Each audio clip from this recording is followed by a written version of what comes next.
मुख्यमंत्री विष्णुदेव साय ने छत्तीसगढ़ में रजिस्ट्री प्रणाली को आधुनिक और सरल बनाने के लिए पंजीयन विभाग की 10 नई क्रांतियों की नवीन सुविधाओं का शुभारंभ किया है। इस मौके पर उन्होंने कहा कि यह पंजीयन विभाग के जरिए रजिस्ट्री को बेहद आसान बनाया जाएगा। इसके साथ ही सीएम साय ने लोगों से बातचीत भी की। इस अवसर पर सीएम साय ने कहा कि इसकी शुरुआत से रजिस्ट्री के साथ ही नामांतरण किया जा सकेगा, साथ ही ज़मीन की खरीदी बिक्री में फर्जीवाड़ा रोका जा सकेगा। इस अवसर पर सीएम ने वित्त मंत्री ओपी चौधरी और राजस्व मंत्री टंकराम देवांगन को इस नवाचार के लिए बधाई देते हुए प्रदेश में सुशासन आने की बात कही है। आज भूमि रजिस्ट्री के क्षेत्र में जो 10 नई क्रांति जो उसमें लाए हैं उसका शुभारंभ का एक कार्यक्रम था और ये जो क्रांति लाए हैं ये कोई एक दिन के परिश्रम से हुआ नहीं है।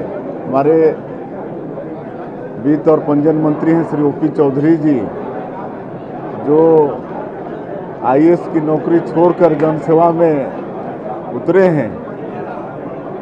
उन्होंने और उनकी पूरी टीम ने 1-1.5 साल से मेहनत करके इस रिफॉर्म को लाए हैं और आज उसका शुभारंभ किए हैं और इसके शुभारंभ होने से अब रजिस्ट्री के साथ ही नामांतरण हो जाएगा।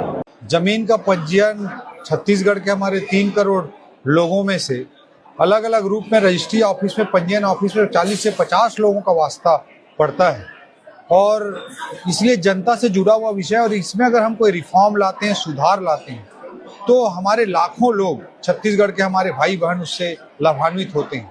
उनके जीवन में सुगमता लाने के लिए, बदलाव लाने के लिए, पारदर्शिता लाने के लिए, भ्रष्टाचार को मिनिमाइज करने के लिए 10 बड़ी क्रांतियों का सूत्रपात आज किया गया और मुख्यमंत्री जी, राजस्व मंत्री जी की उपस्थिति में किया गया। और इसमें 10 बड़े रिफॉर्म्स हुए हैं जो टेक्नोलॉजी पर बेस्ड हैं और इससे निश्चित रूप से छत्तीसगढ़ की आम जनता को बड़ा लाभ होगा। और ये वास्तविक अर्थों में गति जो हमारे बजट का थीम है, जिसका पहला वर्ड गवर्नेंस है और तीसरा वर्ड टेक्नोलॉजी है, उन दोनों के थीम की दृष्टि से अद्भुत ये संगम है। अब आधार ऑथेंटिकेशन कारण फर्जी रजिस्ट्री में बहुत तेजी से कमी लाने की दिशा में काम हो पाएगा।